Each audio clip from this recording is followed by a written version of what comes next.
একমাত্র খেলাফত দিয়ে, প্রিয় নবীর প্রেম দিয়ে, সাহাবা কেরামের প্রেম দিয়ে, খোলাফায়ে রাশিদিনের প্রেম দিয়ে, আহলে বায়তের প্রেম দিয়ে যদি সমাজ রাষ্ট্র বিনির্মাণ করা হয়, বিশ্বাস করেন ওই রাষ্ট্রতে শান্তি থাকবে, সুখ থাকবে, আরাম থাকবে, সম্মান থাকবে, শ্রদ্ধা থাকবে।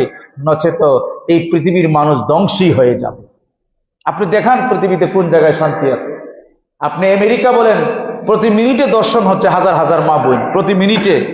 আমেরিকা যদি একবার কারেন্ট চলে যায়, কারেন্ট 1 মিনিটের জন্য 1 লাখ মা বোনেরা দর্শিতা হয় 1 মিনিটে। বলে কেমনে কারেন্ট চলে গেলে? এত নোংরা মানুষ এরা, আর তারাই বলে আমরা সভ্য মানুষ। নাউজুবিল্লাহ পড়েন না? তারা সভ্য হবে না, পৃথিবীর কেউ সভ্য হবে না। কারণ এই পৃথিবীকে একমাত্র সভ্যতার আলো দেখিয়েছেন, সভ্যতার পথ দেখিয়েছেন, কিভাবে সব অসভ্য থেকে সভ্যতায় পরিণত করতে হয় একমাত্র রাহমাতুল লিল আলামিনের পদ্ধতি। পৃথিবী তার কারো পদ্ধতি নাই যে পৃথিবী শান্তি থাকবে। কথা বুঝতে পেরেছেন? এখন আপনি যদি বলেন হুজুর আপনি তো মুসলমান, এজন্য আপনার নবীর কথা বললেন, আমি বলবো যে না। জর্জ বার্নার্ড শো যিনি নোবেল পুরস্কার পেয়েছিলেন, তাকে জিজ্ঞাসা করা হলো, রে জর্জ বার্নার্ড শো, তুমি তো নোবেল পুরস্কার পেয়েছো, তুমি তো শান্তি পুরস্কার পেয়েছো, জর্জ বার্নার্ড শো সাহিত্যে পুরস্কার পেয়েছো, তুমি বলো তো ওই পৃথিবীতে যদি শান্তি প্রতিষ্ঠা করতে হয়, আরাম যদি প্রতিষ্ঠা করতে হয়, মানবতা যদি প্রতিষ্ঠা করতে হয়, সত্য ন্যায় জ্ঞানের মুক্ত ধারা যদি প্রবাহ প্রতিষ্ঠা করতে হয়, তাহলে কি করতে হবে? জর্জ বার্নার্ড শো তার লেকচারে তিনি বলেছেন, ও জগতের মানুষ শোনো, দুনিয়ায় শান্তি প্রতিষ্ঠা করতে হলে একমাত্র মুসলমানের প্রিয় নবী অর্থাৎ সমগ্র জাহানের প্রিয় নবীর আদর্শ ছাড়া, মানবতার মহান মুক্তির দূত প্রিয় নবীর প্রেমের মাধ্যমেই এই পৃথিবীকে শান্তি করা সম্ভব, নচেত সম্ভব না। বলেন সুবহানাল্লাহ। কে বলছে? জর্জ বার্নার্ড শো, যিনি একজন বিশাল বড় সাহিত্যিক ছিলেন, প্রিয় নবীর কথাই বলেছেন। কিন্তু আমরা মুসলমান প্রিয় নবী থেকে সরে যাই। আমার যুবক ভাইরা, মুরব্বী বাবারা, প্রিয় নবীর প্রেম থেকে সরে যাবেন না। প্রিয় নবী থেকে কিঞ্চিত পরিমাণ যদি সরে যান, আপনার অশান্তির দাবানলে আপনার হৃদয় চূর্ণ বিচূর্ণ হয়ে যাবে, আপনি ধ্বংসস্তূপে পরিণত হয়ে যাবেন। আপনি প্রিয় নবীর স্মরণ থেকে যদি এক মুহূর্ত চলে যান, আপনার হৃদয় মৃত, আত্মা মৃত। আর প্রিয় নবীর স্মরণ যদি করেন, আপনার সবসময় আল্লাহর স্মরণ আপনার থাকবে। বলেন সুবহানাল্লাহ। আল্লাহ রাসূলকে জিজ্ঞাসা করা হলো, ইয়া রাসূলুল্লাহ, ইয়া হাবিবাল্লাহ, কাল হাসরের ময়দান ও কিয়ামতের দিন আপনার সবচাইতে কাছে কোন বান্দা যাবে? ইয়া রাসূলুল্লাহ, হাসরের ময়দানে সবচাইতে কাছের বান্দা কে হবে? সবচেয়ে কাছে কে থাকবে? আল্লাহর নবী রাহমাতাল লিল আলামিন প্রিয় নবী ইরশাদ করেছেন, আমার সাহাবারা শোনো, আমি কি সেই কথা বলবো? বলে হ্যাঁ ইয়া রাসূলুল্লাহ, দয়া করে আপনি বলুন।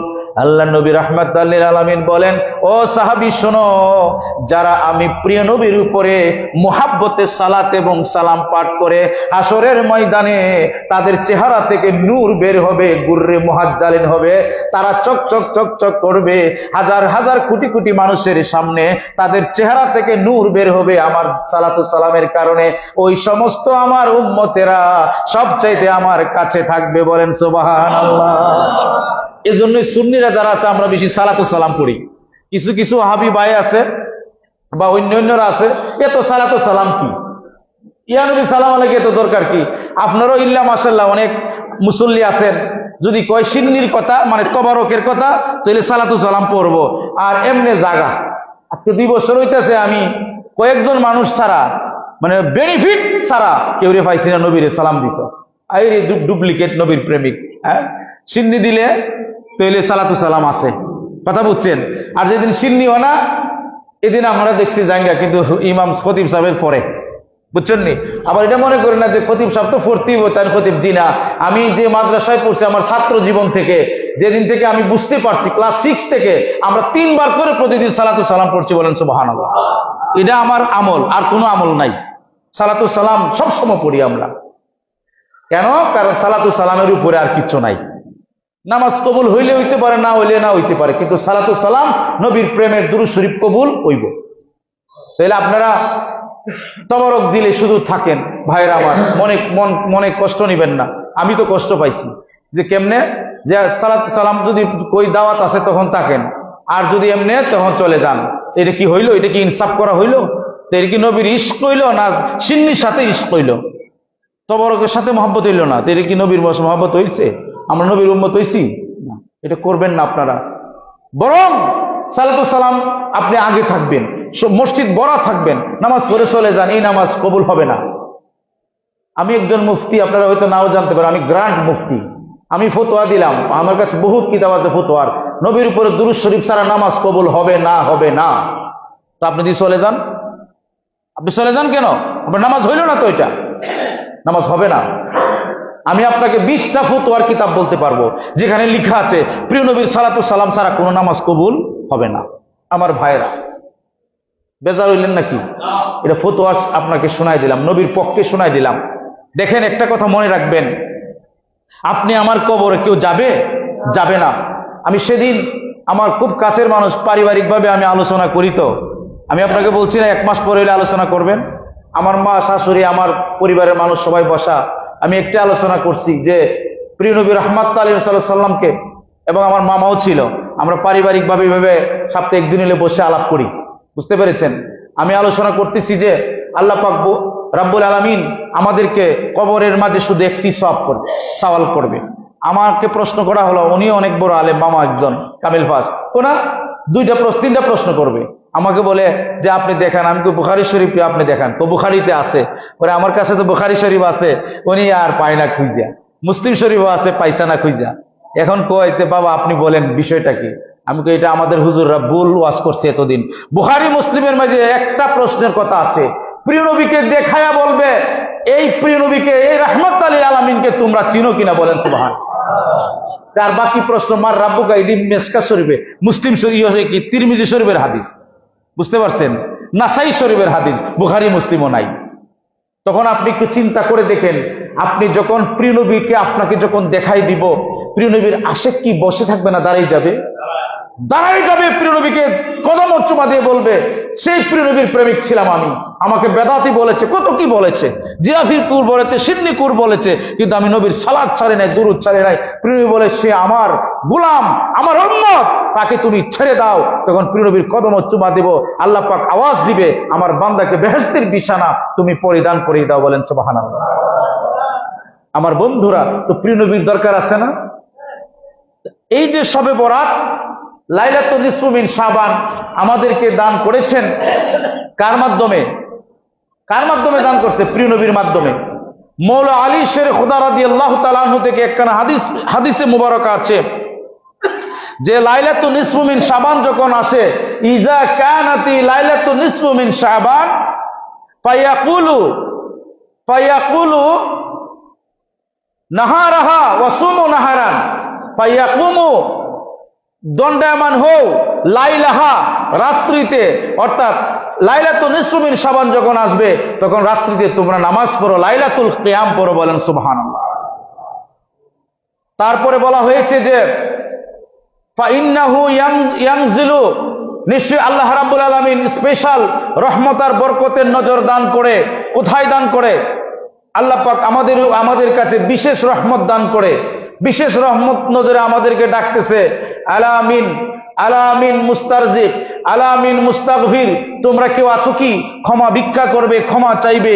আমি রাব্বে কারীম আমার বন্ধুর খাতিরে তোমাদেরকে ক্ষমা করে দেব। বলেন সুবহানাল্লাহ।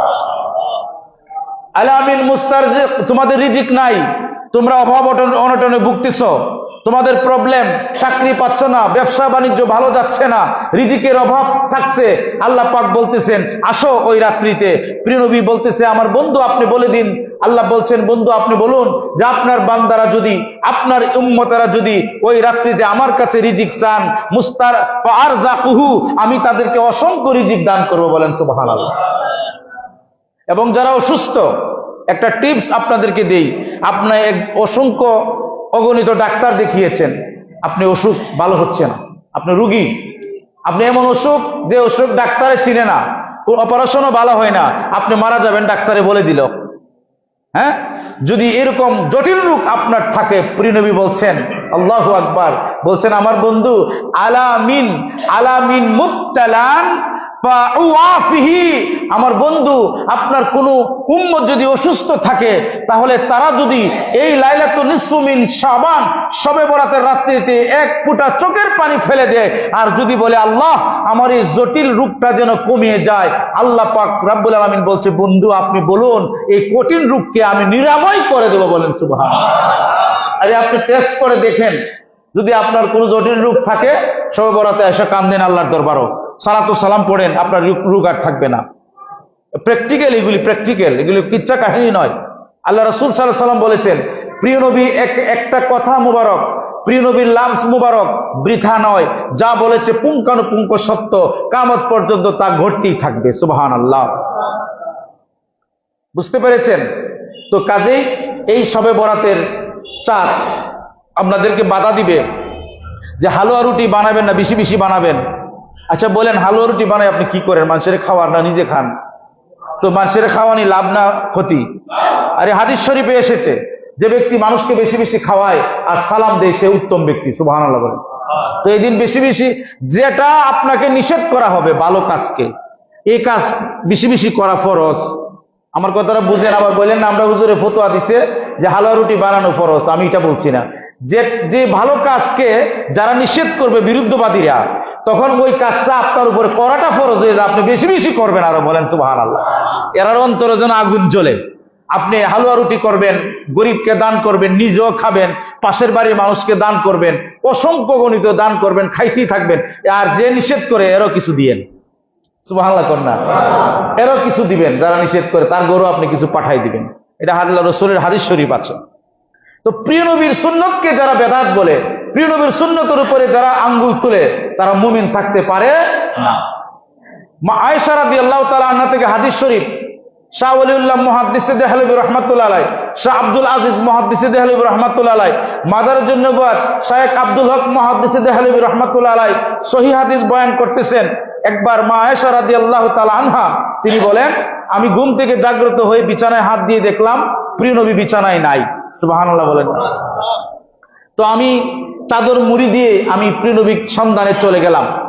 তো তিনি ভাবছে যে প্রিয় নবী হয়তো অন্য কোনো স্ত্রীর কাছে গেছে, অন্য কোনো আম্মাজানের কাছে গেছে যে কথা বলার জন্য, বা অন্য কোনো জরুরতে গেছে। তখন তিনি প্রিয় নবীকে খুঁজতে শুরু করলেন।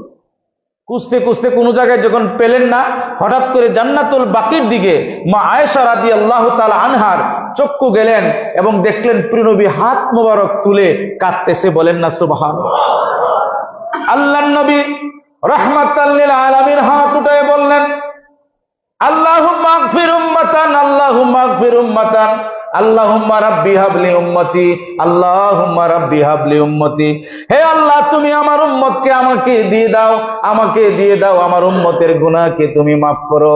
আল্লাহ আজকে শবে বরাতের রাত্রিতে, পূর্ণিমার চাঁদের রাত্রিতে আল্লাহ তুমি আমার উম্মতকে মাফ করে দাও, আর আমার গুনাহগার উম্মতকে আমার হাওলা করে দাও। বলেন সুবহানাল্লাহ।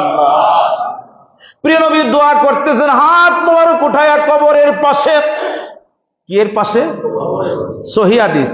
কবর জিয়ারত করা যায় আসেনি? কবরের পাশে যায় কান্দন যায় আসেনি? আরে হাদিস শরীফ 22টা হাদিস আছে এই ব্যাপারে। কয়টা? 22টা হাদিস।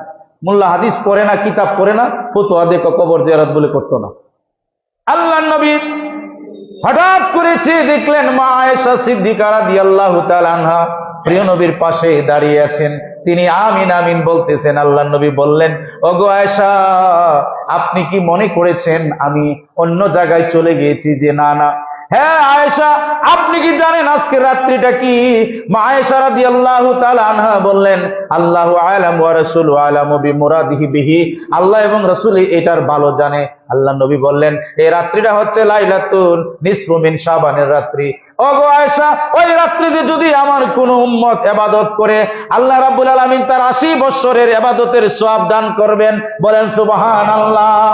আর যদি এই রাত্রিতে ইবাদত করার পরে যদি পরের দিন রোজা রাখে, আল্লাহ রাব্বুল আলামিন তার নামে আমলের মাঝে 2 বছর রোজা রাখার সওয়াব দান করবে। মা আয়েশা দাঁড়িয়ে আছেন। প্রিয় নবীর সাথে আর কাঁদতেছেন, বলে ইয়া রাসূলুল্লাহ, ইয়া হাবিবাল্লাহ, আল্লাহর নবী, আমি আপনার পিছনে অনেকক্ষণ হয়েছে দাঁড়িয়ে আছি।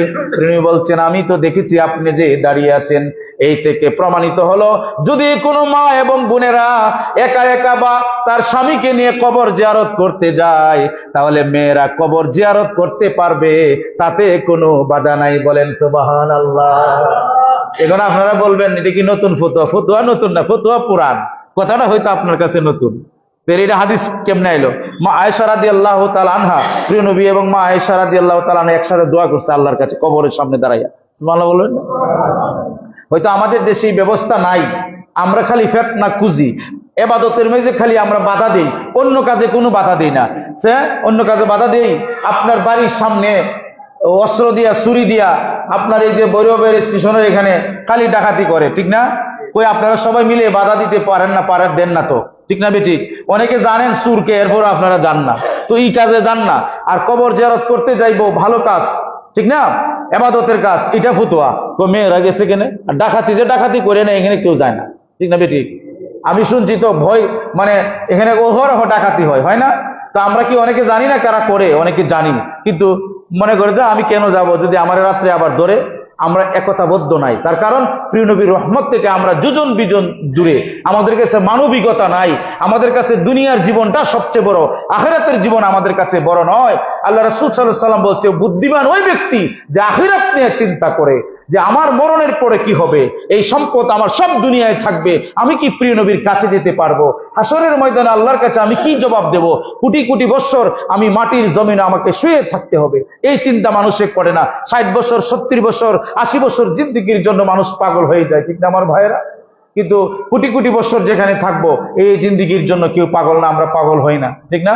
কারণ এখন মানুষ মেকি, ফেক বুঝেননি, মানে নকল মৌলানা আছে, নকল মুসল্লি আছে, নকল মানুষ আছে। মৌলানার মাঝে নকল আছে, অভাব নাই। এই হাজারো নকলের ভিড়ে আপনি হক্কানি মৌলানা খুঁজে বের করা আপনার জন্য কঠিন হয়ে যাবে। আল্লাহ রাসূল ক্রাইটেরিয়া দিয়েছে যে এই মৌলানা বেশি বেশি আমার ইশকে মহব্বতের আলোচনা করে, দুনিয়া বিরূপ, দুনিয়া বিভাগে থাকে, এই মৌলানাকে তোমরা ভালোবাসবে। আর যারা দুনিয়ার লোক থাকে, কেলাবত দুনিয়া, কি থাকে? কেলাবত দুনিয়া। ইলিম অর্জন করেছে টাকার জন্য, টাকা উপার্জন করার জন্য, টাকা রুজি করার জন্য, দিন মিল্লাতের কাজ করে টাকার জন্য, পয়সার জন্য, ঠিক না বেটি? এরা হচ্ছে কেলাবত দুনিয়ার কুকুর। এবং বলবে আমাদেরকে যদি এত বেশি টাকা না দাও, ওয়াজেতে আমরা চলবো কিভাবে? নাউজুবিল্লাহ মিন জালিক। নালাত তোমার কথার উপরে। এরকম কোন হাদিস শরীফ তোমরা দেখাইতে পারবে যে তুমি কি বলে ওয়াজ কমিটি বা আমার মুসল্লি যদি আমার টাকা না দিতে আমি চলতে পারবো না, এরকম কোন কিতাব আছে? আসেনি? নাই। বরং হাদিস শরীফে আছে, আল্লাহ রাসূল সাল্লাল্লাহু আলাইহি ওয়াসাল্লাম ইরশাদ করেছেন যে আমি দিরহাম রেখে যাই নাই, আমি দিনার রেখে যাই নাই। এই হাদিস দ্বারা প্রমাণ, কোন মৌলানা আলোচনা করতে গিয়ে, ইমামতি করতে গিয়ে টাকা ডিমান্ড করতে পারবে না, টাকা চাইতে পারবে না, যদি তার বিনিময় এটাই থাকে তার অন্তর যে আমার এটা দিব, আমি আলোচনা করব, আমি আসবো। আল্লাহর কসম, সে কালাবুদ দুনিয়া, দুনিয়ার কুকুর। কথা বুঝতে পেরেছেন? তারা দুনিয়ার কি কুকুর। কারণ আল্লাহ রাসূল বলেছেন, বুখারী শরীফের হাদিস, যে আমি ওয়ালা দিরহামান, আমি দিরহাম রেখে যাই নাই, আমি পয়সা রেখে যাই নাই, ইলিম রেখে গেছি, জ্ঞান রেখে গেছি। নাফিউল ইলিম, উপকারী জ্ঞান, যে জ্ঞান মানুষকে আল্লাহর পথে ডাকবে, আল্লাহ রাসূলের পথে ডাকবে, আহলে বায়তের পথে ডাকবে, খোলাফায়ে রাশিদিনের পথে ডাকবে, মাকবুল সাহাবা কেরামের পথে ডাকবে, জামি আউলিয়া কেরামের পথে ডাকবে। এবং সে বলবে আমি একজন মুসলমান। আল্লাহ পাক বলেন, তার কথার চেয়ে এত ভালো কথা, এত দামি কথা পৃথিবীতে আর কারো কথা নাই। বলেন সুবহানাল্লাহ। আরে আল্লাহর কোরআন থেকে বলছি, যে মানুষকে আল্লাহর পথে ডাকবে, রাসূলের পথে ডাকবে, আহলে বায়তের প্রেমের পথে ডাকবে, খোলাফায়ে রাশিদিনের পথে ডাকবে, মাকবুল সাহাবা কেরামের প্রেমের পথে ডাকবে, জামি আইম্মায়ে কেরামের প্রেমের পথে ডাকবে, আল্লাহর ওলিগণের প্রেমের পথে ডাকবে। আল্লাহর কোরআনের তাফসীর হচ্ছে, ওই তার কথার চেয়ে এত ভালো কথা আর কারো কথা হইতে পারে। এখানে আপনি যে কোন আমার টাকা না দিলে, বিনিময় না দিলে আমি যাব না, তাইলে কি ভালো কথা হইল? আর যারা কমিটি আছে ওয়াজ করায় বা মসজিদে ধরেন, আমি খতিব হিসেবে আছি, আমারে হাদিয়া না দিলে আসবো না। যদি আমার ভিতরে যেদিন এটা আসবে, আমাকে মনে করতে হবে আমি দুনিয়ার কুকুর। কেন? আমি আল্লাহর দ্বীন মিল্লাতের প্রচার করে আপনি এটার উদ্দেশ্য যদি আপনি কোনো হাদিয়া গ্রহণ করেন, আমি আপনাকে 1000 ফতোয়া দেব, এটা হারাম হারাম হারাম। এখন আপনারা কইবেন যুক্তি দিয়ে দেখছি, যুক্তি দেয় না, না আমাদের গাড়ি ভাড়া আছে, এই আছে সে আছে। তোরে কে বলছে গাড়ি ভাড়া দিয়ে মাহফিল করতে? কি কইছে? কি বলেন, কইছে? কইছে না। এখন আপনি বলবেন যে আপনি এটা ভালো আলেম চেনার উপায়। আল্লাহ রসুল বলেছেন যারা হক্কানি আলেম থাকবে এই জগতের মেঝে তারা হবে নির্যাতিত, তারা হবে অপদস্থ, তারা অসম্মানিত হবে। ভালো আলিমকে মানুষ তেমন একটা মর্যাদা দেয় না, ঠিক না বেটি? কেন দেয় না জানেন? চাকচিক্যময়। এটা হাদিস শরীফে আসছে, জান্নাত খুব সুন্দর করে সাজাইছে, আর জাহান্নাম তো আপনারা বুঝতে পারছেন। তো ফেরেশতারে জিজ্ঞেস করলো যে আমার বান্দারা কোথায় যেতে চায়? জান্নাতে বেশি যেতে চায়, জাহান্নামে যায় না। তো আল্লাহ বললো তো একটা কাজ করো, তুমি জান্নাতের বাহিরের অংশটা সুন্দর করো, কারুকার্য করো। বাহিরের অংশটা কি করতো? কারুকার্য করো, সুন্দর করো, যাতে দেখতে চাকচিক্যময় মনে হয়। আর ভিতরে থাকবে জাহান্নাম। ভিতরে কি থাকবে? জাহান্নাম। আর বাহিরে থাকবে চাকচিক্য। আর জান্নাত যেটা, এটার বাহিরে সাজাইবা কি মানে খারাপ, দেখতে ভালো না, কাটা কাটাযুক্ত, সব কাটা, জঙ্গল ঝুপঝাড় থাকবে। তখন এখন আমার বান্দা কি করে? হে মওলা, তোমার বান্দা চাকচিক্যময় যেটা, এটার জন্য তো পাগল। আর যেটা কাঠাযুক্ত, তোমার বান্দারা যেতে চায় না সহজে। আল্লাহ পাক বলে এটাই হচ্ছে মূল কথা, যে পৃথিবীর বাহিরটা, পৃথিবী মানুষ লোভ করে বেশি, অর্থের লোভ করে, সম্পদের লোভ করে, নারীর লোভ করে, নিজেকে বড়ত্বর লোভ করে। কারণ ওই যে জাহান্নাম যেটা বাহিরে চাকচিক্য, কিন্তু ভিতরে জাহান্নাম। আর বেহেশত অর্থাৎ যারা ইমানদার তাদের জন্য পৃথিবীটা কষ্ট, তাদের জন্য, ইমানদারের জন্য পৃথিবীটা জেলখানা। আর কাফের মুশরিকের জন্য, বা যারা কলেমা পড়ছে এরকম অনেক মুসলমান মুমিন আছে নামে, কিন্তু তারা জাহান্নামের, তারা দুনিয়ার চাকচিক্য নিয়ে ব্যস্ত। আল্লাহ রাসূল এই জন্যই বলেছেন এই পৃথিবীটা হচ্ছে ইমানদারের জন্য জেলখানা। সুবহানাল্লাহ। এই যে শবে বরাত আসতেছে, লাইলাতুন নিসফু মিন শাবান, আমরা এই যে এখন দিন চলতেছে, রাত আসবে, বেশি বেশি সালাতু সালাম পড়বেন, দুরূদ শরীফ পড়বেন। আপনার জন্য দুরূদ শরীফের উপরে এত বড় বরগাজিদা আমল আর নাই। আপনার ফরজ নামাজকে কবুল করে দুরূদ শরীফ, সুবহানাল্লাহ বলবেন না? আপনার রোজারে কবুল করে দুরূদ শরীফ, আপনার বিয়ারে শুদ্ধ করে দুরূদ শরীফ। একজন বড় আপনার যারা বিয়ে করে, আমি অনেক শুদ্ধ করে দিছি বিয়ার মেঝে অনেক ভুল করে। কিভাবে পড়ে? যে প্রিয় নবীর নাম মুবারক নিয়ে বলে, প্রিয় নবীর নাম মুবারকের সরাসরিয়ত মতে দুজনের সাক্ষীর উপস্থিতিতে আমি বিয়ের প্রোগ্রাম নিয়ে আসলাম, আপনার রাজি থাকলে বলুন কবুল, রাজি থাকলে আপনি বলুন কবুল, ঠিক না? এখন প্রিয় নবীর নাম মুবারক নিয়ে দেখবেন অধিকাংশ কাজীরা সাল্লাল্লাহু আলাইহি ওয়াসাল্লাম পড়ে না। আপনি দেখে দেখবেন, আমি অসংখ্য বিয়ে দেখছি, আমি বলছি বিয়ে হবে না, এই বিয়ে শুদ্ধ হবে না। বলে কেন? আমি কি আপনি জানেন না প্রিয় নবীর নাম মুবারক একবার নিলে সাল্লাল্লাহু আলাইহি ওয়াসাল্লাম পড়া ফরজ, আপনাকে পড়তেই হবে, ওয়াজিব। আর যদি একই মজলিসে বারবার নেওয়া হয় তাহলে এটা পড়াটা মুস্তাহাব, পড়তেই হবে। তো আপনার বিয়ে কেমনে শুদ্ধ হবে? তখন উনি বলে আমি তো বাবা জীবনে অনেক বিয়ে করাইছি, আচ্ছা আপনি তোবা করেন আল্লাহর কাছে। তখন উনি মেনে নিছে, কারণ উনি ভালো আলেম ছিল। তো এই জন্য বিয়ে যে পড়া, এটার মধ্যে অনেক গলত হয়। নবীর নাম মোবারকের দুরূদ শরীফ পড়ে না, ঠিক না? এটা সামাজিক কথা। অনেক বিয়ে পড়াতে আমরা গেছি, যাওয়ার পরে বিভিন্ন রং বেরঙ্গের মানুষ আসছে বিয়েতে, আপনার খুতবাটা পর্যন্ত বিয়ে পড়া যায় না। বিয়ে খুতবা পড়া সুন্নত, কথা বুঝতে পেরেছেন? খুতবা পড়া সুন্নত, কোরআন তেলাওয়াত করতে হবে, বিয়েতে দাঁড়ায় খুতবা পড়তে হবে। তারপরে বর বা যারা আছে তাদেরকে নিয়ে সালাতু সালাম পড়ে আপনি দোয়া করবেন, এই বিয়েটা হবে শুদ্ধ। এই দম্পতির উদরে, এই দম্পতির ঔরসে আল্লাহ পাক আল্লাহর ওলি দান করবে, বলেন সুবহানাল্লাহ। আর বিয়ের মেঝে নবীর সুন্নতের বরখেলাপ, প্রিয় নবীর আদর্শের বরখেলাপ, আপনি দোয়াটা পর্যন্ত পড়া যায় না, হইচই খেয়ে ফেলবেন। যখন বোঝা যায় আপনি জীবনে 10 দিন পর্যন্ত খান নাই, খাওয়ার জন্য পাগল থাকেন, ঠিক না বেটি? কিন্তু বিয়ের মাঝে আপনি শুদ্ধ কাজ হলো প্রিয় নবীর সালাতু সালাম পড়ে বিয়েটা শুদ্ধ করবেন, নাহলে আপনার এই বিয়ে শুদ্ধ হবে না, আল্লাহর ওলি হবে না। এখন তো আমাদের ছেলেমেয়েরা যারা আছে স্কুল কলেজ ভার্সিটিতে পড়ে, সবাই তো আল্লাহর ওলি, ঠিক না? দেখেন না সবাই আল্লাহর ওলি, খালি লাশ পাওয়া যায় রাস্তাঘাটে। কি বলেন? অনেক মা বাবারে বাদ দেয় না ছেলেমেয়েরা। আপনাদেরকে বলছি, গার্জেনরা প্রতিবাদ করে ভালো কথা মনে করে, আমার ছেলে তো করছে দিন, আপনারও একদিন মারবে, এরকম করতেছে না? সাবধান হয়ে যাবেন, ছেলে মেয়েকে ভালো শিক্ষাটা দিবেন। আর এখন থেকে যারা বিয়ে করবেন, আমি বলে দিলাম, সালাতু সালাম পড়বেন, দুরূদ শরীফ পড়বেন, প্রিয় নবীর সালাম দিবেন, তারপরে কোরআন তেলাওয়াত করবেন, খুতবা পড়বেন, তারপরে এখানেই বসে থাকবেন।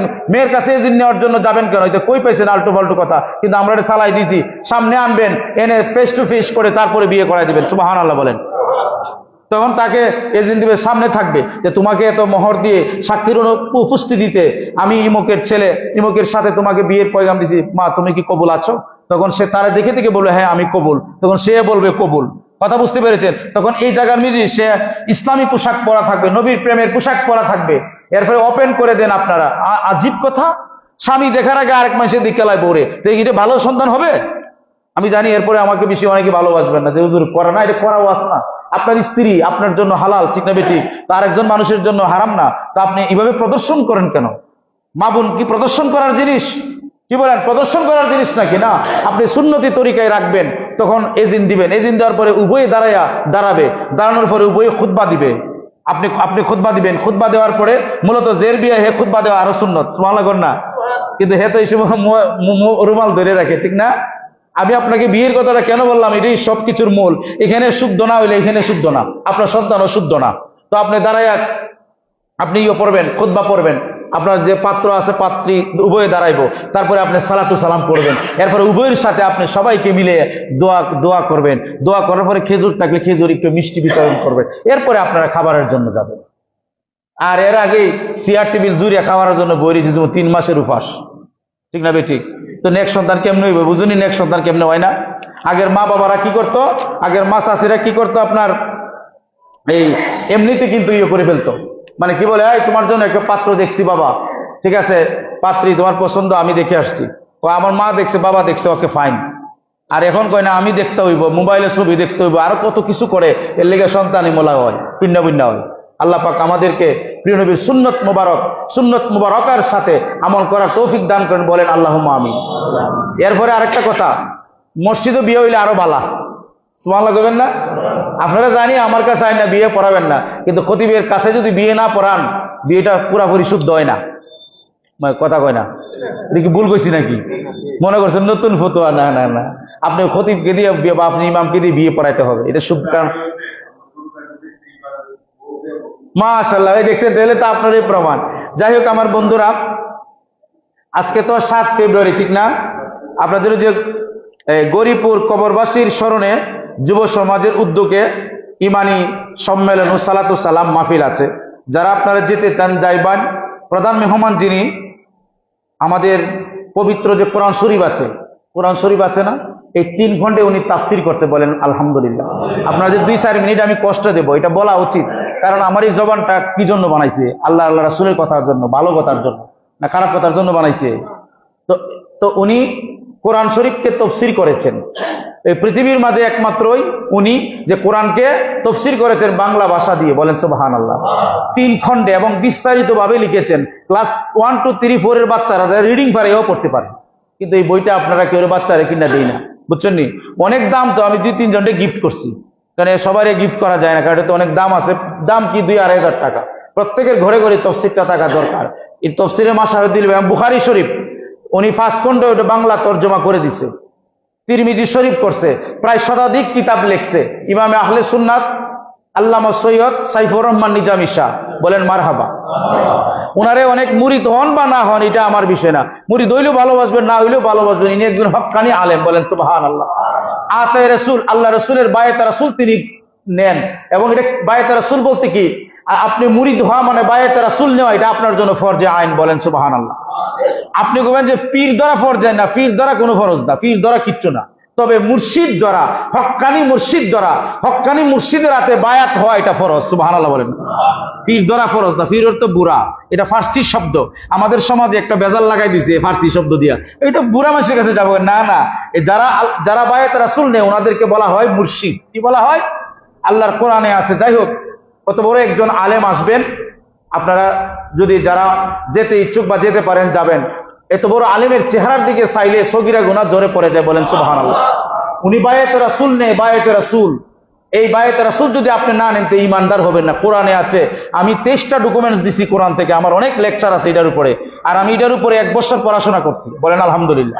শুধু বায়াতে রাসূলের উপরে, কারণ আমি যে জায়গায় থাকি সিলেট, বায়াতে রাসূল মানে না অনেকেই, 1-2 জনে মানে। এখানে আমি প্রতিনিয়ত যুদ্ধ করতে হয়, কিলাকিলি না, তর্কের যুদ্ধ, জ্ঞানের যুদ্ধ করতে হয়। কিলাকিলিলেও তো আমি পারতাম না, কেন এরা লোক বেশি। কিন্তু জ্ঞান দিয়ে আসো, টেবিলে বসো, তখন বোঝা যাবে তোমার কুদ্দুর জ্ঞান আর আমার কুদ্দুর জ্ঞান, ঠিক না বেটি? মুখের জ্ঞান না, আপনি ইলিম থাকতে হবে, নবীর পক্ষে থাকতে হবে। আমার বন্ধুরা, তাহলে ওই বায়াতে রাসূল গ্রহণ যারা করছেন আপনারা করবেন, এটা আমার উপরে দায়িত্ব এবং ফরজ। আমার প্রিয় মুসলিয়ান একরাম, যারা বায়াতে রাসূল নেন নাই তারা বায়াতে রাসূল নেবেন এত বড় একজন মহান ওলির কাছে।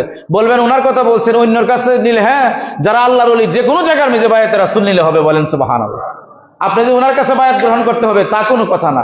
আরো আল্লাহর ওলি অভাব নাই, অসংখ্য গণিত আছে, এদের কাছে আপনারা বায়াতে রাসূল নিয়ে নেবেন। আর উনি বর্তমান বিশ্বে সবচেয়ে বয়োজ্যেষ্ঠ, মানে 111 বছর চলবে সামনে সবে কদর আসলে, হ্যাঁ, সুবহানাল্লাহ বলেন না। 7 বছর বয়সে কোরআনের হাফেজ হয়েছে। কত বছর? 7 বছর বয়সে কোরআনের হাফেজ আল্লামা সৈয়দ সাইফুর রহমান নিজামী সাহেব। হ্যাঁ, এবং আপনি লন্ডনে, তারপরে ক্যামব্রিজে, ম্যানচেস্টারে তিনি গেছেন, এবং সেখানে শবে বরাতের উপরে ওই সেই মৌলানারা বলছে শবে বরাতের উপরে কোনো হাদিস নাই, দলিল নাই, তিনি সেখানে বসে বসে কিতাব লিখে জবাব দিছে, সুবহানাল্লাহ। তারা বলে বেদাত। উনি মসজিদে বসে আছে, কিং ক্রস জামে মসজিদে, ইংল্যান্ডের কিং ক্রস জামে মসজিদ, 5000 লোক হয়, উনি একা বসে আছে, কেউ আর আয় না। পরে কো না, অসুবিধা নাই, করা যাইব, তবে একা একা করলে ভালো, বলেন না সুবহানাল্লাহ। হ্যাঁ, তাহলে এত বড় একজন মহান হাস্তি, মহান আলেম আসবে, তো ওনার কাছে বায়াতে রাসূলটা গ্রহণ করে নেবেন, মানে মুরিদ হয়ে নেবেন আপনারা। বায়াতে রাসূল নেওয়া ফরজে আইন, নীতি হবে। আমরা বুঝি না বা আমাদেরকে বোঝানো হয় না, কিন্তু মূলত বায়াতে রাসূল নিতে হয় একজন ইমামের কাছে নিতে হয়, কিন্তু আমরা যারা ইমাম সাহেব আছি যোগ্যতা আমরা নাই। এজন্য আপনি নিবেন যারা যোগ্য বায়াতে রাসূল, যারা ইজাজত পেয়েছে বায়াতে রাসূলের হক, তাদের কাছে নিবেন। কিন্তু এরকম ইমাম তো আপনারা রাখতে পারবেন না, আমরা তো এটা নাও। কথা বুঝছেন নি? আল্লাহ পাক যেন আমাদেরকে বায়াতে রাসূল নেওয়ার তৌফিক দান করেন, বলেন আল্লাহুম্মা আমিন। আমার বন্ধুরা, শেষ কথা হচ্ছে আপনাদের সাথে, আজকের এই জুমার সামনে শবে বরাত আসবে, বেশি বেশি জিকির করবেন, ইবাদত করবেন, নামাজ পড়বেন, আর বেশি জিকির করবেন। জিকির জিনিসটা কি এটা পরবর্তীতে আমি বলে দেব। এরপরে নামাজ পড়বেন, আর 3000 বার কমপক্ষে দুরূদ শরীফ পড়ার চেষ্টা করবেন 1 মাসের ভিতরে। আরো তো অনেক বেশি পড়ে, তবে কমপক্ষে নিম্নমান 3000 বার দুরূদ শরীফ পড়বেন। যদি পড়েন আপনার জীবনের সব গুনাহ মাফ হয়ে যাবে, সুবহানাল্লাহ। আল্লাহ পাক যেন আমাদেরকে তৌফিক দান করেন, বলি আল্লাহুম্মা আমিন। আলহামদুলিল্লাহি রাব্বিল আলামিন, আসসালাতু ওয়াসসালামু আলা ওয়া আলা আলিহি ওয়া সাহবিহি আজমাইন। আল্লাহ, আমরা যা আলোচনা করলাম, যা কিছু পড়লাম, ভুল ভ্রান্তি বেয়াদবি মাফ করে দাও। আয় আল্লাহ, তোমার হাবিব